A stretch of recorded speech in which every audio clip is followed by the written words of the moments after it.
मधुबन के बाबा,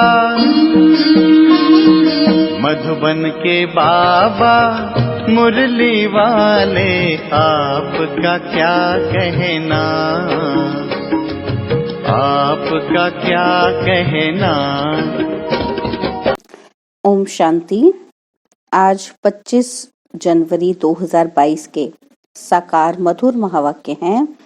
आज मीठे मीठे बाप दादा बोले, मीठे बच्चे, यह तुम्हारी वानप्रस्थ अवस्था है, इसलिए एक बाप को याद करना है, निर्वाण धाम में चलने की तैयारी करनी है। मीठे मीठे बाबा बोले, मीठे बच्चे, यह तुम्हारी वानप्रस्थ अवस्था है, इसलिए एक बाप को याद करना है, निर्वाण धाम में चलने की तैयारी करनी है। और बाबा ने आज प्रश्न पूछा कि बाप के पास किस बात का भेद नहीं है, और उत्तर में बाबा कहते गरीब व साहूकार का। बाबा कहते हर एक को पुरुषार्थ से अपना ऊंच पद पाने का अधिकार है, आगे चल सबको अपने पद का साक्षात्कार होगा। बाबा कहते हैं कि मैं हूँ गरीब निवाज, इसलिए अभी गरीब बच्चों की सब आशाएं पूरी होती हैं। यह अंतिम समय है, किसी की दबी रहेगी धूल में। और बाबा कहते जो बाप को इंश्योर करते हैं उनका सफल होता है। और मुरली का गीत है, आखिर वह दिन आया आज। ओम शांति। इसका अर्थ तो बिल्कुल सिंपल है, हर एक बात सेकंड में समझने की है। सेकंड में बाप से वर्षा लेना है। बच्चे जानते हैं कि बेहद का बाप आया है, परंतु यह निश्चय भी कोई कोई को स्थायी बैठता नहीं है। जैसे लौकी के संबंध में माँ को बच्चा पैदा होता है तो झट समझ जाता है कि यह जन्म दे और पालना करने वाली है, तो यहाँ भी झट समझना चाहिए ना। अब तुम बच्चे जानते हो कि भक्ति के बाद ही भगवान आते हैं। अब भक्ति कितना समय चलती है, कब शुरू होती है, यह दुनिया में कोई नहीं जानते सिवाय तुम बच्चों के। बाबा कहते तुम बता सकते हो कि भक्ति कब से शुरू हुई। मनुष्य तो कहेंगे परंपरा से चली आती है। ज्ञान और भक्ति दो चीजें जरूर है, कहते हैं ये अनादि चली आती है, परंतु अनादि का भी अर्थ नहीं समझते। यह ड्रामा का चक्र अनादि काल से फिरता रहता है, उनका आदि अंत नहीं है। मनुष्य तो गपोड़े लगाते रहते हैं, कभी कहते इतने वर्ष हुए, कभी कहते इतने वर्ष। बाप आकर सब सिद्ध कर बताते हैं। शास्त्र आदि पढ़ने से कोई बाप की प्राप्ति तो नहीं होगी। बाप की प्राप्ति तो सेकंड में होती है, सेकंड में जीवन मुक्ति। यह भी किसी को पता नहीं कि बाप कब आते हैं। कल्प की आयु लंबी कर दी है। अब बाप तो जानते हैं और बच्चे भी सब कुछ जानते हैं, परंतु वंडर यह है जो 10-20 वर्ष में भी कोई को पूरा निश्चय नहीं होता।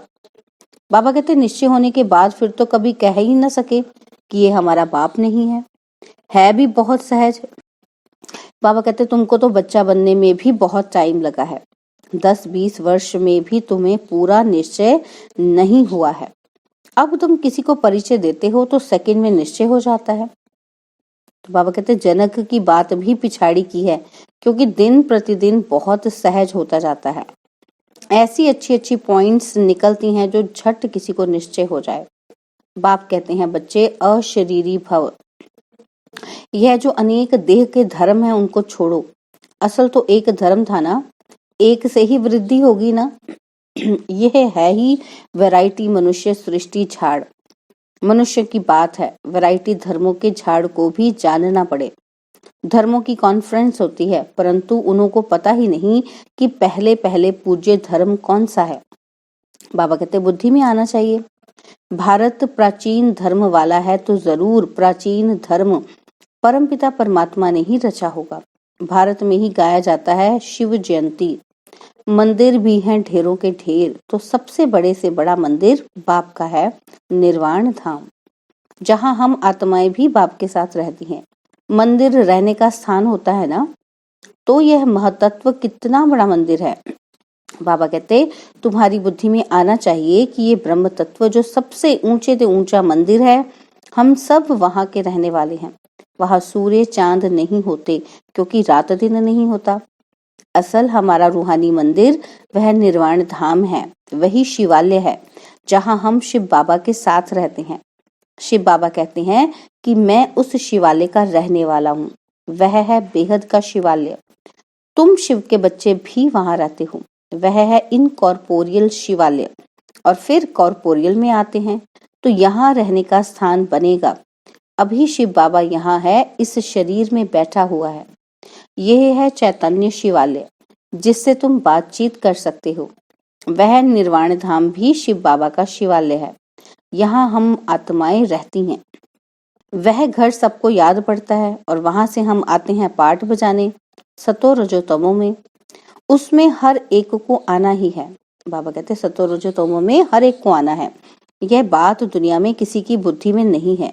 जो भी आत्माएं हैं उन सबको अपना अपना अनादि पाठ मिला हुआ है, जिसकी न आदि है न अंत है। तुम बच्चे जानते हो, हम असल में उस शिवालय के रहने वाले हैं। शिव बाबा जो स्वर्ग स्थापन करते हैं उनको भी शिवालय कहा जाता है।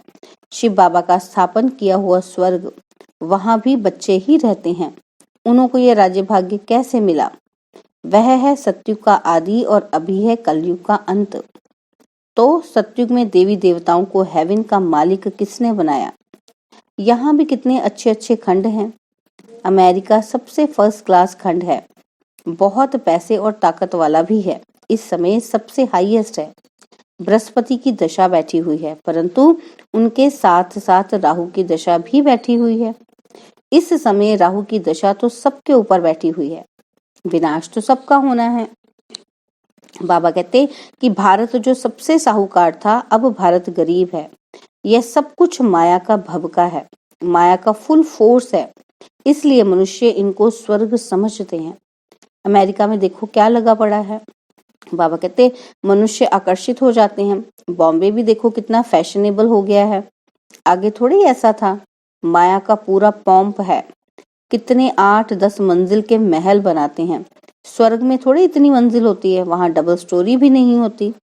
बाबा कहते यहाँ ही बनाते हैं क्योंकि जमीन नहीं है। जमीन का भाव बहुत बढ़ गया है, तो मनुष्य समझते हैं कि यही स्वर्ग है। प्लेन बनाते रहते हैं, परंतु कहते हैं नर चाहत कुछ और। मनुष्य कितनी चिंता में रहते हैं। बाबा कहते मौत तो सबके लिए है, सबके गले में मौत की फांसी है। अभी तुम भी फांसी पर हो। तुम्हारी बुद्धि वहां नई दुनिया में लगी हुई है।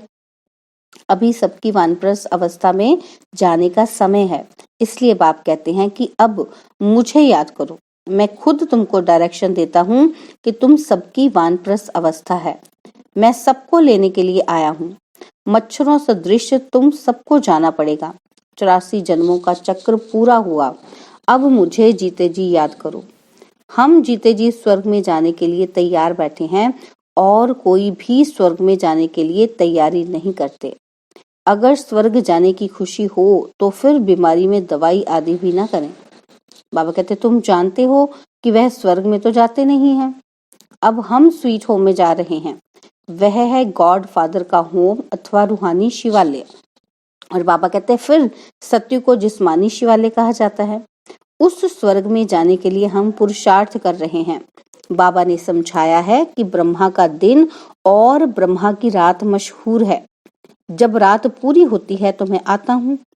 लक्ष्मी नारायण का दिन और रात नहीं कहेंगे। भल है वही, परंतु ब्रह्मा को दिन और रात का ज्ञान है। वहां लक्ष्मी नारायण को यह ज्ञान नहीं, इसलिए ब्रह्मा और ब्राह्मणियां समझते हैं कि शिव की रात्रि कब होती है। दुनिया तो इन बातों को नहीं जानती। शिव है निराकार, वह कैसे आए यह भी पूछना पड़े ना। शिव जयंती पर तुम बहुत सर्विस कर सकते हो। बाबा कहते राजधानी स्थापन हो रही है। अभी बहुत छोटा झाड़ है और इस झाड़ को तूफान आते हैं, और झाड़ों को इतने तूफान नहीं आते। उसमें तो एक के पिछाड़ी और सब आते जाते हैं। बाबा कहते तुम्हारा नया जन्म है। माया के तूफान भी सामने खड़े हैं और किसी को तूफान का सामना नहीं करना पड़ता। यहाँ धर्म की स्थापना में माया के तूफान आते हैं। बहुत ऊंची मंजिल है। विश्व का बादशाह बनना कोई नई बात नहीं है।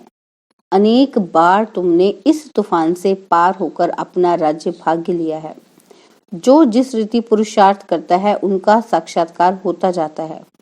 जितना आगे चलेंगे तुमको साक्षात्कार होगा कि ये कौन सा पद पाएंगे। मालूम तो पड़ता है ना कि ये कैसा पुरुषार्थ करता है। गरीब अथवा साहूकार की बात नहीं है, गीत भी सुना कि आखिर वह दिन आया आज। तो बाबा कहते गरीब निवास बाबा आया है। बाबा कहते हैं मुझे कोई साहूकारों को धन नहीं देना है, वह तो है ही साहूकार, उन्हों के लिए तो स्वर्ग यहाँ है। करोड़पति हैं, आगे करोड़पति कोई मुश्किल होता था।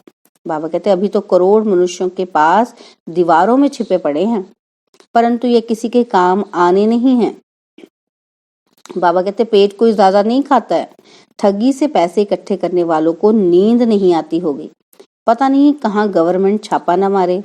बाप कहते हैं याद रखना यह अंतिम समय है, अब किसी की दबी रहेगी धूल में तो बाबा कहते सफली होगी साई जो खर्चे नाम धनी के। जो बाबा के नाम परमात्मा के नाम खर्चेगा उसका ही सफल होगा। बाबा कहते धनी तो अब स्वर्ग का मालिक बनाते हैं, अब तुम बाप के पास अपने को इंश्योर करो। बाबा कहते हैं मौत तो सामने खड़ा है, सब आशाएं तुम्हारी अब पूरी होती हैं। बाप गरीबों को उठाते हैं, साहूकार का 1000 और गरीब का 1 रुपया एक समान। बाबा कहते अक्सर करके गरीब ही आते हैं, किसी का 100 पगार, किसी का 150। बाबा कहते दुनिया में मनुष्यों के पास तो करोड़ हैं, उन्हों के लिए यह स्वर्ग है, वह कभी नहीं आएंगे, ना बाबा को दरकार है। बाबा कहेंगे तुम भल अपना मकान आदि बनाओ, सेंटर खोलो, हम पैसा क्या करेंगे। सन्यासी लोग तो बहुत फ्लैट आदि बनाते हैं, उनके पास बहुत मलकियत रहती है, ये रथ भी अनुभवी है।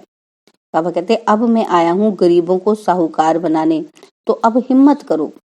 करोड़पति जो हैं उनके पैसे कोई काम के आने वाले नहीं हैं, यहाँ पैसे आदि की कोई बात नहीं। बाप सिर्फ कहते हैं मन मना भव, खर्चे की बात नहीं। यह मकान बनाया है वह भी बड़ा सिंपल, सो भी अंत समय तुम्हारे ही रहने के लिए है। बाबा कहते तुम्हारा यादगार यहाँ खड़ा है, अभी फिर चैतन्य में स्थापना कर रहे हो, फिर यह जड़ यादगार खलास हो जाएंगे। तुमको यह लिखना चाहिए कि आबू में आकर जिसने ये मंदिर नहीं देखा और उन्हों के ऑक्यूपेशन को नहीं जाना तो कुछ नहीं देखा। तुम कहेंगे हम वही चैतन्य में अब बैठे हैं, इन जड़ चित्रों का राज समझा सकते हैं। कहेंगे यह हम हैं, हमारा जड़ यादगार बना हुआ है, वंडरफुल मंदिर यह है। वंडर है ना, मम्मा बाबा और बच्चे यहाँ चैतन्य में बैठे हैं, वहाँ जड़ चित्र खड़े हैं। मुख्य है ये शिव, ब्रह्मा, जगदम्बा और लक्ष्मी नारायण। कितना अच्छी रीति समझाते हैं, फिर भी बाप का बन और बाप को फारकती दे देते हैं। यह भी कोई नई बात नहीं, बाप का बन फिर भगंती हो जाते हैं। भगंतियों का भी हम चित्र रख सकते हैं। बाबा कहते अगर पक्का निश्चय है तो अपना राजाई का चित्र बना लो और स्मृति रहेगी कि हम भविष्य में डबल सिर ताज स्वर्ग के मालिक बनेंगे। अगर बाप को छोड़ दिया तो ताज गिर पड़ेगा। यह बड़ी वंडरफुल बात समझने की है। बाप को याद करो, उनसे ही वर्षा मिलता है, उसको ही सेकंड में जीवन मुक्ति कहा जाता है। भविष्य के लिए बाबा तुमको लायक बना रहे हैं। मनुष्य दान पुण्य करते हैं तो दूसरे जन्म के लिए, वह है अल्पकाल की प्राप्ति। बाबा कहते तुम्हारी तो इस पढ़ाई से भविष्य 21 जन्मों के लिए प्रारब्ध बनती है। कोई इस माता पिता की आज्ञा पर पूरा चले तो एकदम तर जाए, माता पिता भी खुश होंगे। अमल में नहीं लाते हो तो पद भी कम हो जाता है। शिव बाबा कहते हैं कि मैं निष्कामी हूँ, अभोक्ता हूँ, मैं यह टोली आदि कुछ भी नहीं खाता हूँ। बाबा कहते विश्व की बादशाही भी तुम्हारे लिए है, ये खान पान भी तुम्हारे लिए है। मैं तो सर्वेंट हूँ, मेरे आने का टाइम भी मुकर्रर है। कल्प कल्प अपने बच्चों को राज्य भाग्य देकर मैं निर्वाण धाम में बैठ जाता हूँ। बाप को शल कोई न भूले। बाप तो तुमको स्वर्ग की बादशाही देने आए हैं, तो तुम भी उनको भूल जाते हो। किसको बाप का परिचय देने का भी बहुत सहज तरीका बताया है।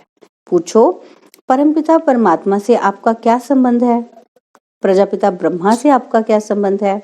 दोनों बाप हैं, वह निराकार और यह साकार। बाप को सर्वव्यापी कहने से वर्षा कैसे मिलेगा। बाबा कहते श्रीमत भगवान की मिलती है, श्रीमत से ही तुम श्रेष्ठ से श्रेष्ठ बनते हो। अच्छा, मीठे मीठे सिकिलदे बच्चों प्रति माता पिता बाप दादा का याद प्यार और गुड मॉर्निंग। रूहानी बाप की रूहानी बच्चों को नमस्ते। हम रूहानी बच्चों की रूहानी बाप दादाजी को दिलवा जान सिकवा प्रेम से नमस्ते। ओम शांति। प्यारे बाबा, मीठे बाबा, मेरे बाबा, शुक्रिया बाबा, शुक्रिया बाबा, शुक्रिया बाबा। धारणा के लिए मुख्य सार है। पहला पॉइंट है कि माया के तूफानों को पार करते हुए बाप से पूरा पूरा वर्षा लेना है, माता पिता की आज्ञाओं को अमल में लाना है। और सेकंड पॉइंट है, पुरानी दुनिया को भूल नई दुनिया को याद करना है। मौत के पहले बाप के पास स्वयं को इंश्योर कर देना है। और बाबा ने वरदान दिया, बालक सो मालिक की सीढ़ी चढ़ने और उतरने वाले बेफिक्र डबल लाइट भव। बालक सो मालिक की सीढ़ी चढ़ने और उतरने वाले बेफिक्र डबल लाइट भव। सदा यह स्मृति रहे कि मालिक के साथ बालक भी हैं और बालक के साथ मालिक भी हैं। बालक बनने से सदा बेफिक्र डबल लाइट रहेंगे और मालिक अनुभव करने से मालिकपन का रूहानी नशा रहेगा। राय देने के समय मालिक और जब मेजॉरिटी फाइनल करते हैं तो उस समय बालक। यह बालक और मालिक बनने की भी एक सीढ़ी है। यह सीढ़ी कभी चढ़ो कभी उतरो, कभी बालक बन जाओ और कभी मालिक बन जाओ, तो किसी भी प्रकार का बोझ नहीं रहेगा। आज स्लोगन है मुरली का, जो पुरुष आत्मा समझ रथ यानी कि शरीर द्वारा कार्य कराते हैं वही सच्चे पुरुषार्थी हैं। जो पुरुष समझ रथ द्वारा कार्य कराते हैं वही सच्चे पुरुषार्थी हैं। ओम शांति। आज लवलीन स्थिति का अनुभव करने के लिए बाबा ने कहा कि सेवा व स्वयं की चढ़ती कला में सफलता का मुख्य आधार है एक बाप से अटूट प्यार। बाप के सिवाय और कुछ दिखाई न दे। संकल्प में भी बाबा, बोल में भी बाबा, कर्म में भी बाप का साथ। ऐसी लवलीन स्थिति में रह एक शब्द भी बोलेंगे तो वह स्नेह के बोल दूसरी आत्मा को भी स्नेह में बांध देंगे। ऐसी लवलीन आत्मा का एक बाबा शब्द ही जादू मंत्र का काम करेगा। ओम शांति। और अब यह एक बहुत अच्छी वीडियो भी जरूर देखें।